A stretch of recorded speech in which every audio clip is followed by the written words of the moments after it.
RTC ఏం పాపం చేసింది? మమ్మల్ని ఎందుకు దూరం పెడతా ఉన్నారు? మేము సౌతితల్లి బిడ్డలమా అని చెప్పి.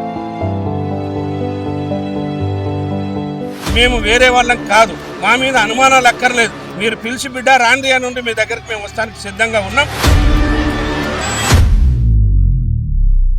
పని ఒత్తిడిలో హఠాన్ మరణాలు జరుగుతూ ఉన్నాయి. ఇవాళ బ్రెయిన్ ట్యూమర్ వస్తూ ఉన్నది, హార్ట్ అటాకులు వస్తూ ఉన్నాయి. ఆర్టీసీ 45 ఏళ్ళు దాటిన వాళ్ళకి రుగ్మతలు బాగా వస్తాయి. టైంకు తినడు, రాత్రి ఉండదు, పగలు ఉండదు. టైం లేని ఎవ్వరూ లేని విధంగా వీళ్ళు పనిచేస్తారు. అసెంబ్లీకి పోయి కూడా అందరు మినిస్టర్లను కలిసి దండాలు పెట్టి అప్లికేషన్లు ఇచ్చినా మాకు పిలిచే నాదుడు లేడు. ఆర్టీసీ ఉంటుందా పోతుందా? అసలు ప్రభుత్వ విధానంలో మీలో ఏముందో చెప్పండి, నాకు కావాల్సింది. ఇది నడిపేదలుచుకున్నారా?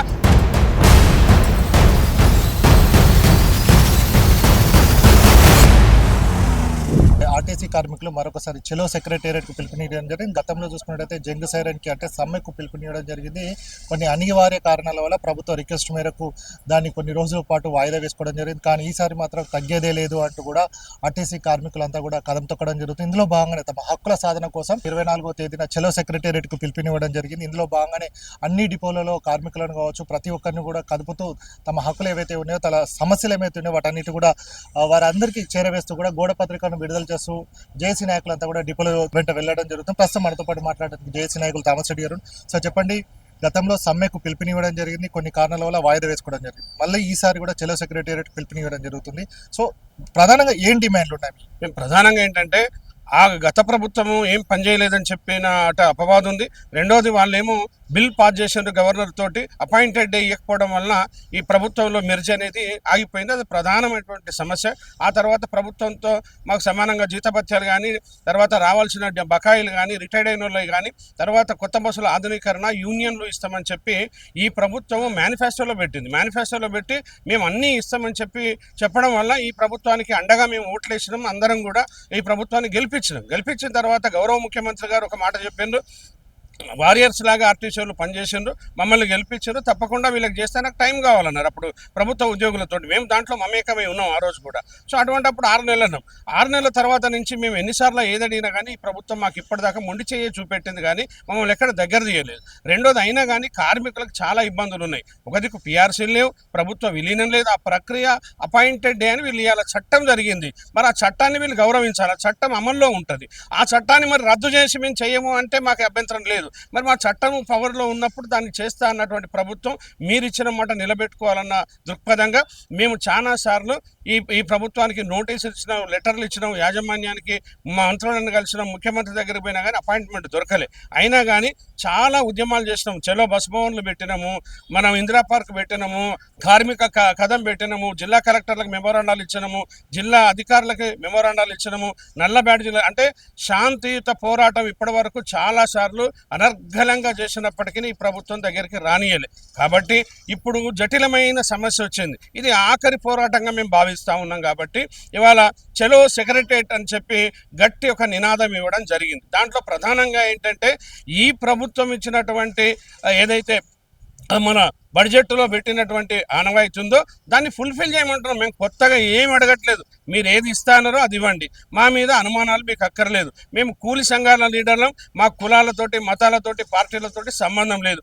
ఏ ప్రభుత్వం ఉంటే ఆ ప్రభుత్వం ఆర్టీసీకి బడ్జెట్లో పెట్టాలి. ఇలా నేను అడుగుతా ఉన్నా ఒకటే, ఇది ప్రజాప్రభుత్వం అంటా ఉన్నారు, ప్రజల కోసం చేస్తూ ఉన్నారు, మంచిదే. మీరు మహాలక్ష్మి పథకాన్ని పెట్టారు. మహాలక్ష్మి పథకం పెడితే మేము 48 గంటల్లో సక్సెస్ చేసినాం. అది మీకు తెలుసు, ప్రభుత్వానికి, ముఖ్యమంత్రి గారు మీకు కూడా తెలుసు. అటువంటి దాన్ని చేసి మేము ఎన్ని ఇబ్బందులు పడ్డామో మాకు తెలుసు. అయినప్పటికీ నెలకి 350 కోట్లు ఇస్తా అని చెప్పి మీరు అధికారంగా చెప్పినారు. మరి ఇస్తా ఉన్నారా? నేను ఒకటే అడుగుతా ఉన్నా, వైట్ పేపర్ పెట్టండి, ట్రాన్స్పరెన్సీ ప్రజలకి, మేధావులకి చెప్పండి. ఎందుకంటే ఇవాళ ఇస్తా అని మీరు అంటా ఉన్నారు, ఇస్తున్నామని ఇయ్యలేదని మేము అంటా ఉన్నాం. కొంతవరకు ఇచ్చిండ్రు, కొంతవరకు డ్యూ ఉంది. మాకు తెలిసి 2700 కోట్లు ఇంకా దానికి సంబంధించినటువంటి అమౌంట్ ఆర్టీసీకి రావాలనేది లెక్కల్లో తెలుస్తూ ఉంది. అవునా కాదా అని చెప్పి నిగ్గు తేల్చాల్సిన బాధ్యత మీపై ఉంది. అది చెప్పండి. రెండోది, ఇప్పటి వరకు ఆర్టీసీ పుట్టినప్పటి నుంచి ఏ పార్టీ వచ్చినా కానీ బడ్జెట్లో వాటాదానం పెట్టిండ్రు ఆర్టీసీ ఆధునీకరణకి. మీరు ఆర్టీసీ ఆధునీకరణ చేస్తా అని చెప్పి దాంట్లో ఒప్పుకున్నారు. మరి బడ్జెట్లో ఇంతవరకు లాస్ట్ బడ్జెట్లో పెట్టలేదు. ఇప్పుడు మళ్ళీ బడ్జెట్ వస్తూ ఉంది. ఇప్పటి వరకు ఆర్టీసీకి సంబంధించి బడ్జెట్లో మీరు అనుకున్నది పెట్టారా? మళ్ళీ రేపు బడ్జెట్ సమావేశాలు వస్తున్నాయి. ఎంత ఎక్స్పెక్ట్ చేస్తున్నారు? అంటే ప్రీవియస్ ఎంత ఉంది, ఇప్పుడు ఎక్స్పెక్టేషన్ ఎంత ఉంది? గత ప్రభుత్వాలు కాంగ్రెస్ ప్రభుత్వం గతంలో పెట్టింది, తెలుగుదేశం ప్రభుత్వం పెట్టింది, టీఆర్ఎస్ ప్రభుత్వం వచ్చినప్పుడు 500 నుంచి మొదలుపెట్టి సంవత్సరానికి 1500 కోట్లు బడ్జెట్లో పెట్టింది, 1500 కోట్లు బడ్జెటేతర పెట్టింది. లాస్ట్ ఇయర్ కూడా దీనికంటే ముందు 1500 కోట్లు పెట్టింది. తర్వాత ఆధునీకరణ కొత్త బస్సులు కొనిచ్చిండ్రు. తర్వాత వాళ్ళు బస్ స్టేషన్లు అవన్నీ కూడా మా ప్రభుత్వమే చేసింది. మేమేమంటున్నామంటే ఈ ప్రభుత్వం వచ్చిన తర్వాత బడ్జెట్లో ఒక రూపాయి కూడా పెట్టలేదు. అది మాకు చాలా బాధాకరం. ఆర్టీసీ ఆధునీకరణ ఇది నడవాలి ప్రజల కోసం అనుకున్నప్పుడు బడ్జెట్లో పెట్టాలి. మేమంటున్నాం కనీసం 5,000 కోట్లు పెట్టాలి. ఇప్పుడు వరుసగా 5,000 కోట్లు పెడితే ఇబ్బంది లేకుండా పోతుంది. ఇవాళ మీరున్నారు, అందరికీ బడ్జెట్లో పెడతా ఉన్నారు. ఇవాళ మేము అందరికీ ఇస్తా అంటున్నారు, 6 పథకాలు అమలు చేస్తా అంటున్నారు. ఆర్టీసీ ఏం పాపం చేసింది? మమ్మల్ని ఎందుకు దూరం పెడతా ఉన్నారు? మేము సౌతితల్లి బిడలం అని చెప్పి మేము అనుకుంటా ఉన్నాం. ఇలా అందరికంటే పని ఎక్కువ చేసింది ఎవరు? మహాలక్ష్మి పథకాన్ని మేము తీసుకొస్తే ఇమేజ్ ఎవరికి పెరిగింది? ఈ ప్రభుత్వానికి పెరిగిందా లేదా? మాకేం అభ్యంతరం లేదు. ఆడబిడ్డల కోసం మేము కష్టపడుతున్నాం, ఇబ్బంది పడుతున్నాం, తన్నులు తింటున్నాం, అయినా పని చేస్తున్నాం. అటువంటప్పుడు మరి బస్సుల సంఖ్య పెంచాలి, వాళ్ళకి ఇంకా సౌలభ్యం కావాలి అని మేము చెప్తా ఉన్నాం. అటువంటిప్పుడు ఆ డబ్బులు మాకు మొత్తం ఇవ్వండి, ఆ తర్వాత మీ వాటా. రెండోది, గత ప్రభుత్వాలు రియంబర్స్మెంట్ ఇచ్చినాయి. బస్ పాసులు కావచ్చు, జర్నలిస్టులు కావచ్చు, వికలాంగులు కావచ్చు ఇచ్చాను. మరి మీరెందుకు ఇవ్వట్లేదు? ఇవాళటి వరకు ఒక్క పైసా ఇచ్చిండ్రా? ఇవ్వలేదా? చెప్పండి. మరి ఇచ్చినా అంటే ఎక్కడైనా మీరు లెక్కలో చెప్పండి. ఇవ్వలే అంటే ఆర్టీసీ ఎట్లా బతకాలి ఏమి ఇవ్వకపోతే? కాబట్టి ఎలక్ట్రిక్ బస్సులు ఒకటి తీసుకొచ్చాను. ఎలక్ట్రిక్ బస్సులు తీసుకొచ్చి కేంద్ర ప్రభుత్వ గ్రాంట్ అది.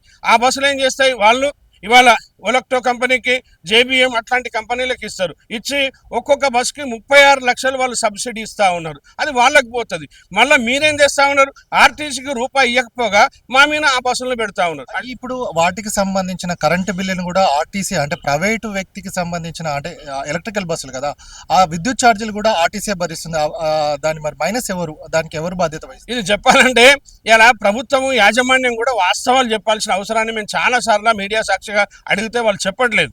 ఇవాళ ఈ గ్రాంట్ ఏంటంటే వాళ్ళు ఇచ్చిన తర్వాత ఈ బస్సులన్నీ, బస్సు డిపోలు మొత్తం వాళ్ళకే దారాదత్తం చేసి ఆర్టీసీని ఖాళీ చేపించి వాళ్ళు ఆ బస్సులు అక్కడ పెట్టుకుంటా ఉన్నారు. వాళ్ళకే ఇస్తా ఉన్నారు. ఇవ్వకూడదు. అది దానిలో కిరాయి రాదు, మనకేం రాదు.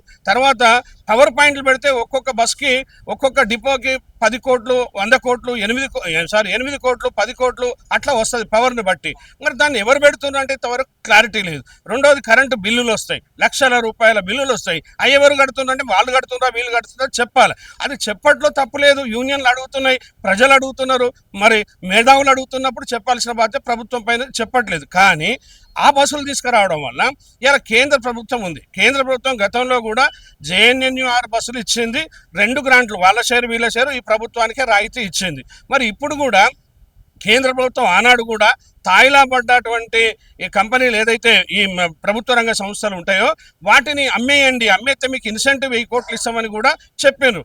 అప్పుడు దీంట్లో ఏంటంటే కేంద్ర ప్రభుత్వ విధానం ప్రకారంగా రాష్ట్రంలో ఉన్న ముఖ్యమంత్రులు వాళ్ళ ఇష్ట ప్రకారంగా దీన్ని నడిపించచ్చు. ఆ రోజున్న ముఖ్యమంత్రులు ఒప్పుకోలేదు, వాళ్ళు నడిపించారు. ఈ రోజున్న ముఖ్యమంత్రి గారు ఇవాళ కేంద్ర ప్రభుత్వ గ్రాంట్ అనే మాకు పెట్టి 1 రూపాయి కూడా రాష్ట్ర ప్రభుత్వం నుంచి ఇవ్వకుండా దీన్ని నడపాలని చూస్తే ఇది అన్యాక్రాంతం అయిపోతుంది, ప్రైవేట్ పరం అయిపోతుంది.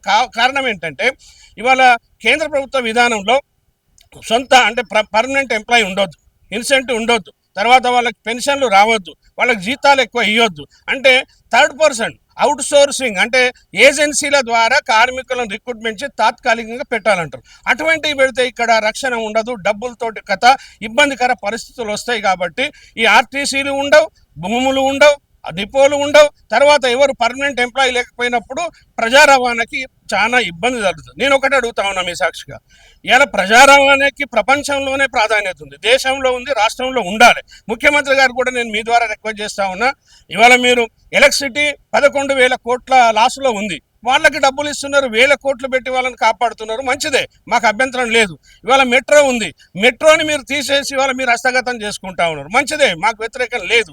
మరి అంత లాసులో ఉన్న మెట్రోని మీరు తీసుకున్నప్పుడు ఇవాళ మా కాళ్ళ మీద మీరు నడిపేటువంటి ఆర్టీసీని నిర్వీర్యం చేయడంలో అంతర్యమైంది. మాకెందుకు పెట్టరు? ఇన్ని ఆస్తులు ఉన్నాయి ఆర్టీసీకి. ఇప్పటి వరకు 2,350 కోట్లు దాదాపుగా అప్పులు ఉండవచ్చు, కానీ మాకు లక్షల కోట్ల ఆస్తులు ఉన్నాయి. అటువంటిప్పుడు ఆర్టీసీని ఇంకా ప్రైవేట్కి, వేరే వాళ్ళకి లీజుకి ఇస్తే 99 ఏళ్ళు 69 ఏళ్ళకి లీజుకి ఇస్తే ఇవి అన్యాక్రాంతం అయిపోతాయి. ఇప్పటికి ఇచ్చినవి రాలే, మళ్ళీ రావు. కాబట్టి ఆర్టీసీ ప్రజలది, ప్రజా రవాణాకి అత్యంత ప్రాధాన్యత ఉన్న దృష్ట్యా ఇవాళ మెట్రో లాగానే నేను ముఖ్యమంత్రి గారికి రిక్వెస్ట్ చేస్తున్నా, మీరు మాట ఇచ్చిండ్రు, ప్రజాపాలన ప్రజాప్రభుత్వం మేము అండగా ఉన్నాం, మేము వేరే వాళ్ళం కాదు, మా మీద అనుమానాలు అక్కర్లేదు, మీరు పిలిచి బిడ్డ రాండి అని ఉండి మీ దగ్గరికి మేము వస్తానికి సిద్ధంగా ఉన్నాం. కాబట్టి ఆర్టీసీ పరిరక్షణ మీరు ఇచ్చిన మాట, మీరు మేనిఫెస్టోలో పెట్టిన అంశాన్ని ఇవాళ తీయలేదు. రెండోది యూనియన్లు ఇవ్వడానికి ఏందని మీరే పెద్ద మనసుతోటి కూనంనేని సాంబశివరావు సమక్షంలో మీరు చెప్పినప్పుడు మేము కూడా ఇస్తారనుకున్నాం. మరి మొన్నటికి మొన్న 6 మాసాల కింద తెలంగాణ ఉద్యోగులకి సంఘాలు ఇచ్చిండ్రు, అసోసియేషన్లు ఇచ్చిండ్రు. అప్పుడు కూడా మేము అనుకున్నాం ముఖ్యమంత్రి గారు తప్పకుండా మాకు ఇస్తారు అని చెప్పి, మీరు ఇవ్వలేదు. కాబట్టి మాకు అనుమానాలు ఉన్నాయి, బాధ ఉంది, కష్టాలు ఉన్నాయి. రెండోది ఇవాళ MTW యాక్ట్ అనేది లేదు కార్మికులకి. 16 గంటల నుంచి 21 గంట రోజు పనిచేస్తూ ఉన్నారు, హఠాన్ మరణాలు జరుగుతూ ఉన్నాయి. రోజు 20 గంటలు 16 గంటలు పనిచేసినట్టు బతుకుతాడా రోజు? రెండోది ప్రమోషన్లు లేవు, తెలంగాణ వచ్చిన కాడికి వెళ్ళి ఇప్పటి వరకు ప్రమోషన్లు లేవు. తర్వాత కొత్త రిక్రూట్మెంట్లు లేవు. ఇలా 16,000 మంది ఆర్టీసీలో టోటల్గా రిటైర్డ్ అయిపోయారు. వాళ్ళ స్థానాలు ఇంకా వరకు పూరించకపోతే ఆర్టీసీ ఉంటుందా పోతుందా? అసలు ప్రభుత్వ విధానంలో మీలో ఏముందో చెప్పండి, నాకు కావాల్సింది. ఇది నడిపేయదలుచుకున్నారా, తీసేయదలుచుకున్నారా అనేది అనుమానాలు అయితే మాకు వస్తాయి. కాబట్టి అనుమానాలను నివృత్తి చేయండి, ఆర్టీసీని కాపాడండి అంటే మేము చెప్తా ఉన్నాం. రెండోది ఇవాళ రిటైర్డ్ అయింది 8 ఏళ్ల కింద రిటైర్డ్ అయిన కార్మికులకు కూడా డబ్బులు ఇవ్వకపోతే వాడు ఎట్లా బతకాలి? చాలా మంది కూడా చనిపోయిన పరిస్థితి, చాలా మంది చనిపోయిండ్రు. ఇవాళ ఈ పని చేయలేక పని ఒత్తిడిలో నిర్బంధంలో డ్యూటీలు పెట్టి ఈ సిఎల్స్ ఇవ్వకుండా, ఈఎల్స్ ఇవ్వకుండా, సిక్కు చేస్తే కూడా శరీరం బాగలేకపోతే హాస్పిటల్కి పోతే డాక్టర్లకి సిక్కు ఇవ్వద్దు అంటే డ్రైవర్ కండక్టర్లు వాడు అక్కడ చచ్చిపోతూ ఉన్నారు హాస్పిటల్కి పోయిన వాళ్ళు. అట్లాగే పని ఒత్తిడిలో హఠాన్ మరణాలు జరుగుతూ ఉన్నాయి. ఇవాళ బ్రెయిన్ ట్యూమర్ వస్తూ ఉన్నది, హార్ట్ అటాకులు వస్తూ ఉన్నాయి. ఆర్టీసీ 45 ఏళ్ళు దాటిన వాళ్ళకి రుగ్మతలు బాగా వస్తాయి. టైంకు తినడు, రాత్రి ఉండదు, పగలు ఉండదు, టైం లేని ఎవ్వరూ లేని విధంగా వీళ్ళు పనిచేస్తారు. మరి వాళ్ళ ఆర్థిక ఇబ్బందులు ఉన్నాయి. డ్యూటీకి పోతే ఎట్లా అంటాడు, నేను డ్యూటీ చేసిన ఇవాళ, రేపు మళ్ళా నేను రేపు చేయాలి, నువ్వు ఇవాళ ఏమంటావు డబల్ డ్యూటీ పో అంటావు, డబల్ డ్యూటీ పోతే నా డ్యూటీ తీసేస్తున్నావు, సస్పెండ్ అంటున్నావు, ఇంకోటి పోకు ట్రాన్స్ఫర్ చేస్తాను బెదిరిస్తున్నావు. అంటే ఎంత నిర్బంధం అంటే ఎప్పుడు కూడా ఇటువంటి నిర్బంధం మేము చూడలేము. నేను 40 ఏళ్ల సర్వీస్లో ఉన్నా.